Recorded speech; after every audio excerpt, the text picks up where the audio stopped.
Welcome friends to a Star Wars Legends video. When the Emperor Palpatine was reborn, one of the actions he took was to order the construction of many superweapons, such as the Galaxy Gun and what we will look at today, the World Devastators. These machines are made to strip a planet of its resources, which are then used in the manufacture of starfighters, more standard weapons, and other military supplies. Now, if you're on the surface of that planet, I will be very concerned. The essential guide to weapons and technology tells us the craft literally chews through a planet's surface, destroying ecosystems and eventually the entire world. Now, these destructive craft have had other names: world sweepers, world smashers, and city eaters. And they're usually sent out in small groups. They will be able to travel using a hyperdrive and ion engines. They will then go into the atmosphere of a planet. And from there they will seek out targets. Tractor beams, internal to the World Devastators, suck up huge chunks of the planet's surface. It could be people, vehicles, buildings, anything that's there.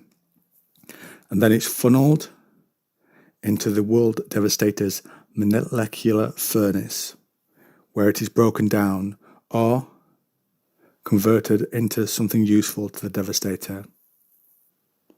Useful such as materials.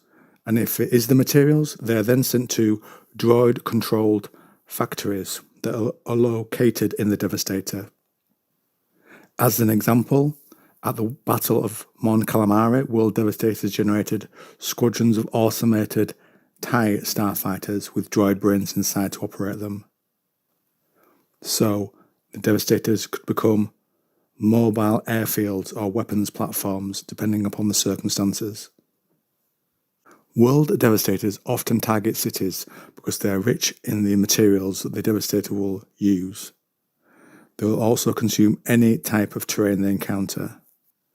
So layer by layer of the planet is stripped away until there's nothing left for the Devastator to consume. Now, a small fleet of them can eliminate a planet in just a few months. So rather than with the Death Star, which destroys the planet, this makes more use of it in terms of the materials, where the other is more a weapon of fear in terms of destroy one target and others will then comply with what you want. Now, a Devastator can also alter its own structure to build and produce custom modules so that it can adapt and change. It can create new weapons, sensors, shields, and other components. The largest Devastator reported is the Silencer 7. Now, most Devastators carry a number of weapons. The Silencer has a crew of 25,000 on board, 125 heavy turbo lasers, 200 blaster cannons, 80 proton missile tubes, 15 ion cannons, and 15 tractor beam projectors, which we discussed earlier, and they can suck up the surface below. And those stats are as reported in the new Essential Guide to Weapons and Technology. Now, the World Devastators remind me a lot of the Starforge. This was employed by the Rakatan Infinite Empire. It drew energy and matter from a star nearby, which is then combined with the power of the Force, and it's capable of churning out an endless supply of ships, droids, and other war materials. So you can see why it reminds me of that. One of the key people that was involved with the development of this weapon was Kui Zux. Grand Moff Tarkin took her to a place called the Maw Installation, which was incredibly secret. And there she was involved with the development of several different types of weapons for the Empire, such as the Death Star and later the Sun Crusher, where she's quite innocent for her part in these things. She had received conditioning, so she believed her creations were used for good things rather than what they're actually used for. For example, she thought the Death Star was used to break up dead lifeless planets so that valuable ores inside could be used, and that the World Devastators were in fact used for the same thing. And now we're going to look at some of the history of the World Devastators. One of the first places that Palpatine sent them upon being reborn was Mon Calamari. As it laid waste to the planet with its weapons, pulling up resources, and deploying its droid brain TIE fighters, suddenly the assault weapons stopped. And what happened here was to plan. It was the plan of the great Jedi, Luke Skywalker. He had infiltrated the upper power structure of Imperial Command. He had allied himself with Emperor Palpatine.